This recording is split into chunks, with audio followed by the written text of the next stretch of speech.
Two local lawmakers accusing Twitter of allowing content from groups designated as terrorists in violation of U.S. law. These groups, including Hezbollah and Hamas, appear on Twitter. New Jersey Congressman Josh Gottheimer and New York Congressman Tom Reed and Max Rose said if Twitter can regulate content better than the government, then the company's CEO Jack Dorsey should testify before Congress. We have reached out to Twitter for comment and have not heard back. All right, let's bring back tonight's A-plus panel. Afia Yunus, immigration attorney, and Matt Rooney, attorney and editor of the Save Jersey blog. Matt, I'll start with you on this.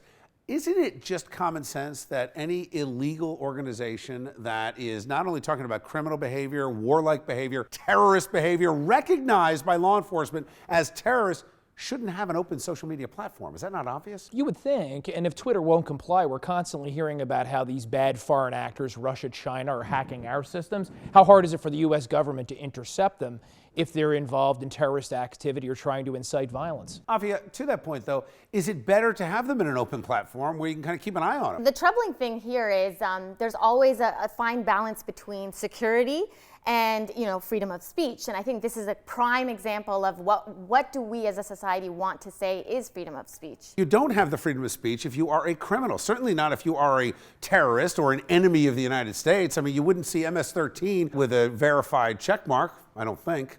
Yeah. Wouldn't put anything past Twitter, though. There's a gray area, and Representative Josh Gottheimer, who's out on front on this, he kind of illustrates the problem. I mean, on the one hand, he's cracking down on these terrorist groups, which is great. On the other hand, in his own party, he's got Ilhan Omar, he's got Rashida Tlaib, congresswomen who are locking arms with Hamas. Well, that's ridiculous. And I think the interesting thing is, why not? If we're going to censor anyone, let's censor the president, who also was slandering Ilhan Omar and elected members of Congress. I mean, why not focus on what he's been tweeting? Well, Rashida Tlaib was photographed with a Hamas supporter. Yeah, so but Hamas is it's also, not slander there if are it's true, Afia, portions which of course Hamas that are elected officials in the Palestinian government. So there are separate wings to Hamas. You can't say it's all one thing. And all of them Trump support the represents death us, and destruction of Israel. And as bad as you think Donald Trump's tweets are, I don't recall him ever supporting genocide. Maybe Twitter ought to just be shut down.